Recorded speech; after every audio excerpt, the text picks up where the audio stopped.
10 years ago, the love of my life left me a heartbreaking note and vanished from my world. Today, she walked into my office as my newest client. "Why did you leave me?" I asked, the pain still raw after all these years. "Leave you?" she said, confusion in her eyes. "Logan, I'm the one you left waiting at the train station."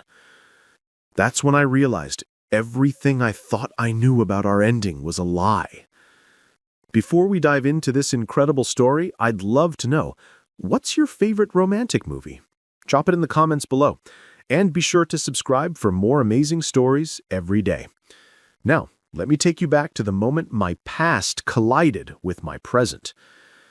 The morning started like any other Tuesday at Mitchell & Associates Architecture. I was reviewing blueprints for a downtown office complex when my assistant, Jenny, knocked on my door with that particular expression she wore when she had news that would complicate my day. "Logan, your 2 p.m. appointment is here early. The residential client for the custom home project?" I glanced at my watch. It was only 1:30, but I didn't mind. Early clients usually meant eager clients, and eager clients meant smoother projects. "Sure. Send them in. What was the name again?" "Gabriella Dixon. She's looking to build a contemporary home in the Riverside district." I nodded, gathering my portfolio of residential designs. Dixon. The name didn't ring any bells, but then again, I worked with dozens of clients each year. I straightened my tie and prepared to meet another wealthy homeowner with dreams of architectural grandeur. The door opened, and Jenny stepped aside to let my client enter. The portfolio slipped from my hands, papers scattering across my office floor. Standing in my doorway, looking as beautiful as she had 10 years ago, but with a maturity that took my breath away, was Gabriella Ford. Not Dixon, Ford.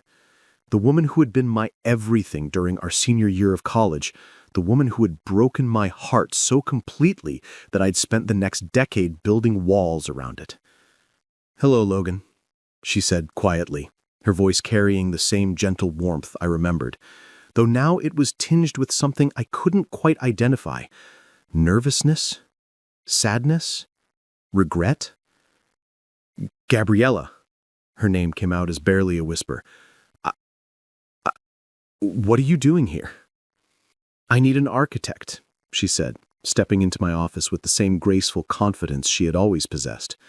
"Your firm was highly recommended." I stared at her, trying to reconcile the woman standing before me with the memory I'd carried for 10 years. She was wearing a simple but elegant navy dress, her dark hair shorter than I remembered, framing her face in a way that highlighted the intelligence in her brown eyes. She looked successful, composed, nothing like the college student who had supposedly run away from our love without explanation. "You didn't know it was me," she said, and it wasn't a question. "No, Dixon?" My married name," she said simply, and I felt something twist in my chest. Of course she was married. 10 years was a long time. I was married too, had been for 5 years to Naomi, a wonderful woman who deserved better than a husband who still carried scars from his first love. "Congratulations," I managed, though the word felt like glass in my throat. "Thank you. And you?" I saw the wedding ring. 5 years. Her name is Naomi." We stood there in awkward silence, the weight of our shared history filling the space between us. Jenny, sensing the tension, quietly closed the door behind her as she left. "Maybe this was a mistake," she said, taking a step toward the door. "I can find another architect." "No," I said quickly, then caught myself. "I mean, if you need an architect, I'm good at what I do. We're both adults. We can handle this professionally." But even as I said it, I knew it was a lie. There was nothing professional about the way my heart was racing, nothing adult about the flood of memories threatening to overwhelm me. "All right," she said, settling into the chair across from my desk. "Let's talk about the house." I spent the next 20 minutes trying to focus on square footage and lot specifications while my mind reeled with questions I couldn't ask. Why had she left? Why hadn't she said goodbye in person? Why had she written that cruel note that had haunted me for a decade? "The lot is about 2 acres, she was saying, with a view of the river.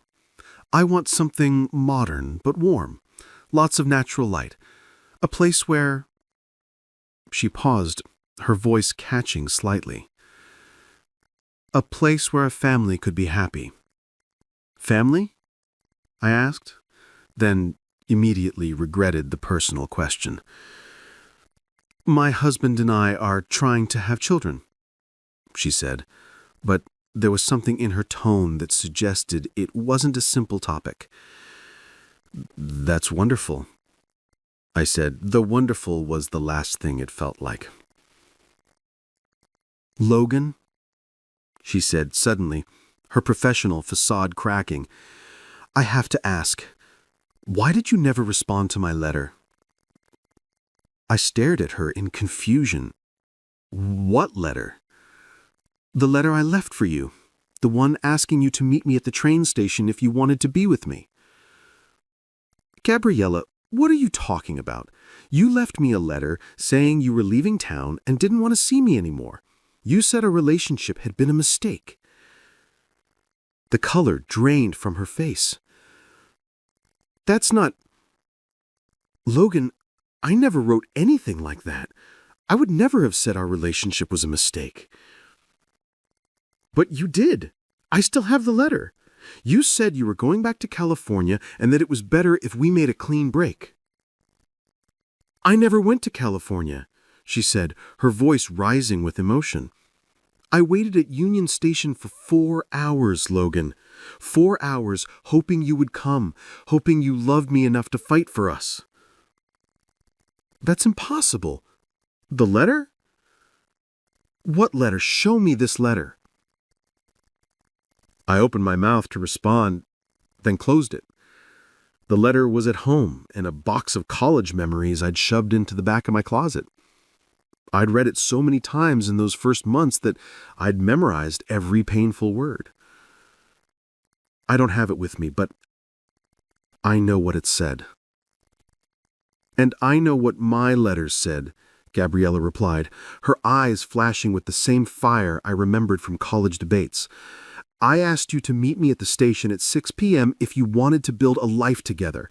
I told you I loved you and that I was willing to stay in Chicago if you felt the same way."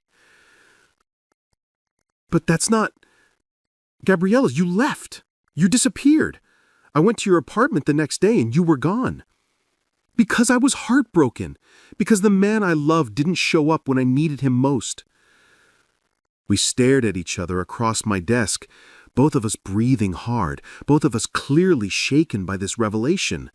Something was very, very wrong. "Logan, I think we need to see both letters." That evening, I sat in my car outside Gabriella's hotel, a manila envelope containing the letter that had destroyed my faith in love sitting on the passenger seat. Naomi was at her book club, which gave me a few hours to figure out what the hell had happened 10 years ago. Gabriella was staying at the Fairmont, which didn't surprise me. Even in college, she'd had expensive tastes, though she'd always been modest about her family's wealth. She met me in the lobby, carrying a small wooden box that I recognized immediately. "You still have that?" I asked, nodding toward the memory box she'd kept throughout college. "Some things are too important to throw away, even when they hurt." We found a quiet corner of the hotel bar and sat across from each other like negotiators preparing for a difficult treaty. "You first," she said, sliding the envelope toward me. With trembling hands, I opened the box and removed a piece of cream-colored stationery, the same expensive paper she'd always used for important letters. But as I unfolded it, I realized something was wrong.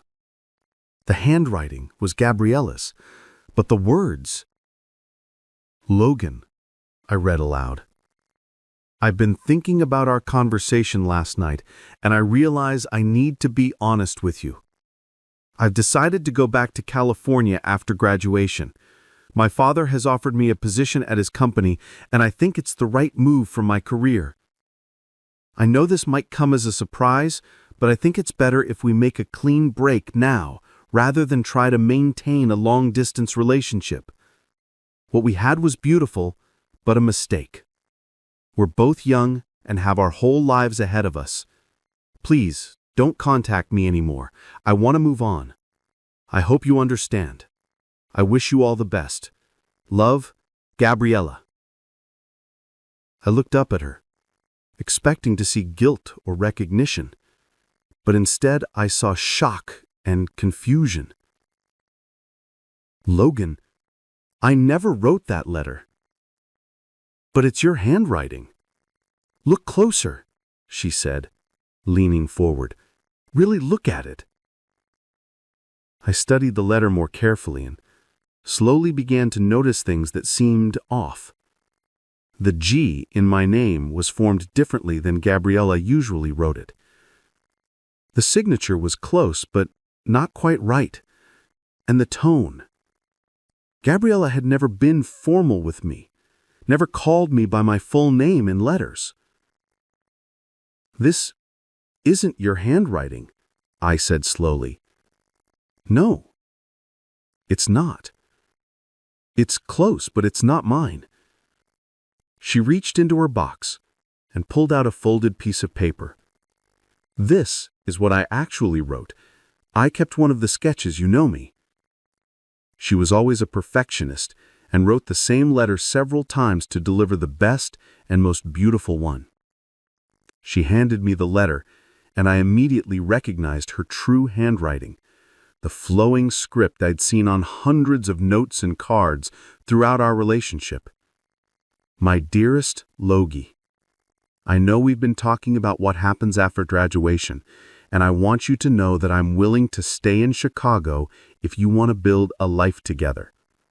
I've been offered a job here at a law firm, and I'm excited about the possibility of starting my career in the city where we fell in love.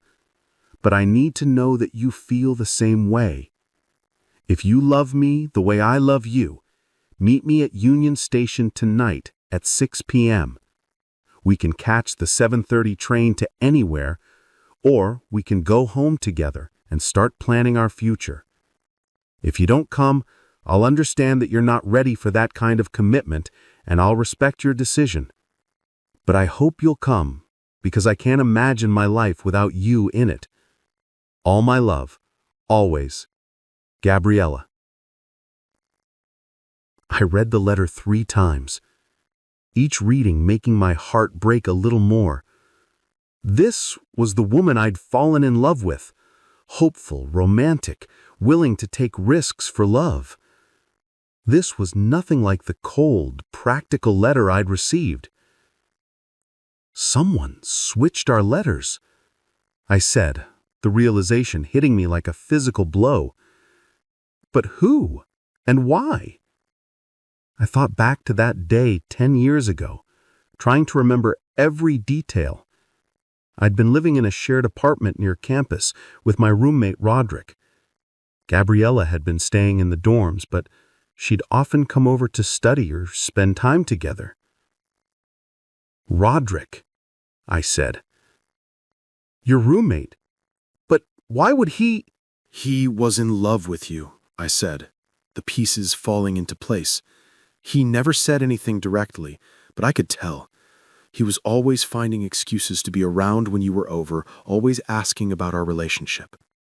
But to switch our letters? That's so cruel. He knew your handwriting. You'd left notes for me at the apartment before, and he was an art student. He could have copied your style. And he had access to the letter, Gabriella said, her voice growing angry. If I left it for you at your apartment. He could have intercepted, replaced with a fake. He did try to call me several times after, inviting me for dinner, for movies. I never accepted, obviously. We sat in stunned silence. processing the magnitude of what had been done to us. Someone we'd trusted had deliberately destroyed our relationship, had stolen our chance at happiness. 10 years, Gabriella whispered. We lost 10 years because of his jealousy. Gabriella, I'm so sorry. I should have questioned the letter, should have tried to find you. And I should have tried harder to reach you after you didn't show up. I was so hurt, so convinced that you didn't love me enough to fight for us. I did love you. I loved you so much it nearly killed me when I thought you'd left. I loved you too. The words hung between us, heavy with implication. We were both married now. Both had built lives with other people. But the love we'd shared, the future that had been stolen from us, was still there, as real and powerful as it had ever been. What do we do now? I asked. I don't know, she said, tears streaming down her face. I honestly don't know. Over the next few weeks, we continued to work together on our house plans, but every meeting was torture. We were professional, careful to keep our interactions focused on architecture and design, but the undercurrent of what we'd discovered made every conversation charged with emotion. I found myself designing the most beautiful house I had ever created, pouring all of my suppressed feelings into every line and curve. It was a house for the life we should have had together, filled with spaces for the family we might have built, the dreams we might have shared. It's perfect, she said, when I presented the final plans. It's everything I imagined. Will you be happy there? I asked, though what I really meant was, will you be happy with him? I hope so, she said, but her smile didn't reach her eyes. That night, I went home to Naomi and tried to pretend that everything was normal. She was excited about a promotion at work, chattering about her day, while I pushed food around my plate and made appropriate responses. Logan, are you okay? She finally asked. You've been distracted lately. Just a difficult project, I lied. It'll be over soon. But it wouldn't be over. Even after Gabriella's house was built, even after she moved in with her husband, the knowledge of what we'd lost would remain. The question was whether I could live with it. A month later, I was working late when my phone rang. It was Gabriella. Logan, I need to see you. Can you meet me at the construction site? Her house was nearly finished, a stunning contemporary structure that seemed to float above the landscape. I found her standing in what would be the living room, looking out at the river view. I can't do this, she said without turning around. Can't do what? Live a lie. Pretend that finding out the truth doesn't change everything. Gabriella, I'm leaving him, she said, finally turning to face me. I'm leaving my husband. You can't do that. You can't blow up your life because of something that happened 10 years ago. Can't I? Logan, we were robbed. Someone stole our chance at happiness, and I refuse to let that theft define the rest of my life. But what about your marriage, your commitment? What about yours? She challenged. Are you happy with Naomi? Really, truly happy? Or are you just going through the motions because it's what you're supposed to do? The question hit me like a punch to the gut because I knew the answer. Naomi was a good woman, a kind woman, but she wasn't Gabriella. She never had been, and she never would be. It's not that simple, I said. Isn't it? Logan, I've spent 10 years trying to love someone else, trying to build a life with a man who's a good person, but who isn't you. And I can't do it anymore. Not now that I know the truth. So, what are you suggesting? I'm suggesting we stop letting Roderick's cruelty control our lives. I'm suggesting we take back what was stolen from us.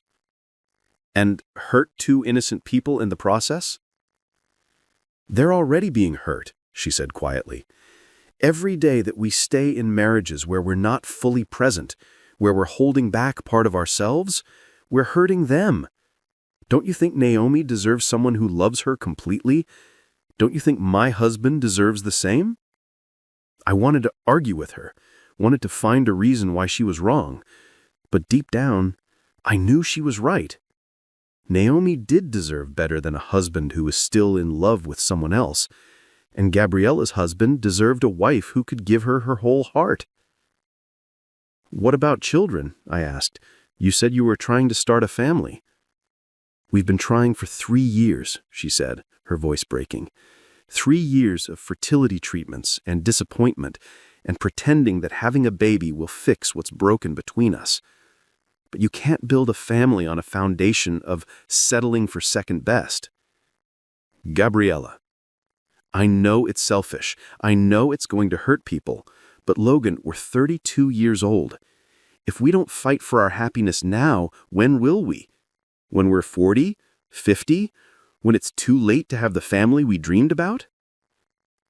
I looked around the beautiful house I'd designed for her, imagining the life she might live there with her husband, the children they might have, the happiness that might grow from the ashes of what we'd lost. But I also imagined the life we could have together, the love that had never really died, the future that had been stolen from us by someone else's jealousy. "I need time to think," I said finally. "I know. But Logan, I'm not going to wait forever. I've already wasted 10 years. I won't waste 10 more." That night, I sat in my study, staring at the sketch of the letter Gabriella had actually written 10 years ago.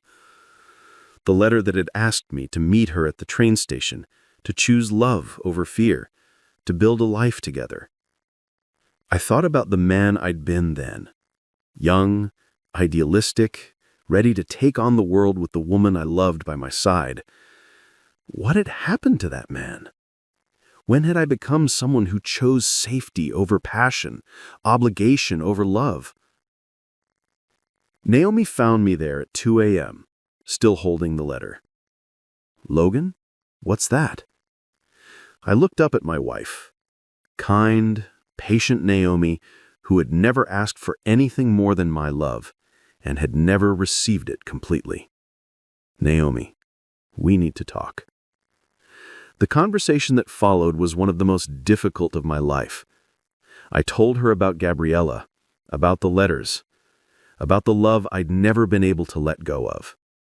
She expected anger, tears, accusations. Instead, she sat quietly and listened, her face growing sadder with each word. She said, "I knew when I finished." "You knew?" "Not the details, but I knew there was someone else, someone you'd never gotten over. I kept hoping that if I loved you enough, if I was patient enough, you'd eventually let her go." "Naomi, I'm so sorry." Don't apologize for loving someone else, Logan. Apologize for marrying me when you weren't free to love me completely. Her words cut deeper than any anger could have. She was right, and we both knew it. "What do we do now?" I asked. "We do what we should have done years ago," she said, pulling off her wedding ring. "We stop pretending this is working. I never wanted to hurt you. I know. But staying married to protect my feelings isn't kindness, Logan. It's cowardice." 2 weeks later, I stood at Union Station, the same place where Gabriella had waited for me 10 years ago. She was there, just as she'd promised, wearing a simple blue dress and carrying a single suitcase. "You came," she said, and I could hear the relief in her voice. "I should have come 10 years ago. We're here now. That's what matters." "Are you sure about this? About leaving everything behind?" "I'm not leaving everything behind," she said, taking my hand. "I'm finally going toward everything I've ever wanted." We didn't catch a train to anywhere exotic. Instead, we went to my apartment, the one I'd moved into after Naomi and I separated, and we talked until dawn. We talked about the 10 years we had lost, the people we'd become, the dreams we'd still share. We talked about Roderick and the cruelty of what he'd done, though we agreed that tracking him down would only give him more power over our lives. "Do you think we can make this work?" I asked as the sun rose over the city. "After everything that's happened, after all the time that's passed, we're different people now." "I think," she said, curling up against my side, "that some love is strong enough to survive anything. Even 10 years of separation. Even other people's attempts to destroy it." "What about the guilt? About Naomi, about your husband?" "The guilt will fade, but regret lasts forever. I'd rather feel guilty for choosing love than regret never fighting for it." 6 months later, Naomi had moved to Portland for a fresh start and had already begun dating someone new, a man who could love her the way she deserved. Gabriella's ex-husband had been hurt, but ultimately understanding, admitting that he'd always felt like he was competing with a ghost. We moved into the house I'd designed for her. I bought her ex's share of the property, the house that had been meant for a different life, but somehow felt perfect for ours. We turned one of the bedrooms into a nursery, hopeful about the family we wanted to build together. "Do you ever wonder what would have happened if Roderick hadn't switched the letters?" Gabriella asked one evening as we sat on our deck watching the sunset over the river. "Sometimes," I said.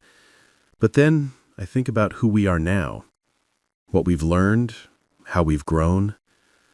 Maybe we needed those 10 years to become the people who could appreciate what we have." "Maybe," she agreed. "Or maybe we just got lucky that love was stronger than the people who tried to destroy it." 2 years later, we received an unexpected letter in the mail. It was from Roderick, postmarked from Seattle. "Logan and Gabriella," it read. "I saw your wedding announcement in the alumni magazine, and I felt compelled to write. I know this is 10 years too late, but I need to apologize for what I did. I was young, jealous, and convinced that I deserved Gabriella's love more than you did, Logan. I thought if I could just break you up, she would eventually see that I was the better choice. I was wrong about everything. I was wrong to interfere, wrong to think love could be manipulated or stolen, wrong to believe that destroying your happiness would create mine. I've spent the last decade living with the guilt of what I did, and seeing that you found your way back to each other despite my interference gives me hope that maybe love really is stronger than the people who tried to destroy it. I don't expect forgiveness, but I wanted you to know that I'm sorry and that I'm glad you found each other again. Roderick." We read the letter together, sitting in the living room of our beautiful home, our 6-month-old daughter sleeping peacefully in Gabriella's arms. "How do you feel?" I asked. "Sad for him," she said, "and grateful that his plan failed." "Do you forgive him?" "I forgive him for being young and stupid and in love. I don't forgive him for the 10 years he stole from us, but I'm not going to let anger about the past poison our future." I looked at my wife and daughter, at the life we'd built from the ashes of what had been destroyed, and I realized that Gabriella was right. Some love is strong enough to survive anything, even the cruelest attempts to destroy it. We'd lost 10 years, but we'd gained something more valuable. The knowledge that what we had was worth fighting for, worth waiting for, worth rebuilding from scratch. And in the end, that made our love stronger than it had ever been before. An absolutely powerful story about love that transcends time, the cruelty of jealousy, and the courage to fight for happiness even when it means making difficult choices. What did you think of Logan and Gabriella's choice to leave the life they had behind and give a chance to the love that had never been forgotten? Share it in the comments below. If this story of stolen love letters, second chances, and the power of true love to overcome any obstacle moved you, please hit that like button and subscribe for more incredible stories about love, loss, and finding your way back to happiness. Don't forget to click the notification bell so you never miss an upload. Thanks for watching, and we'll see you in the next one.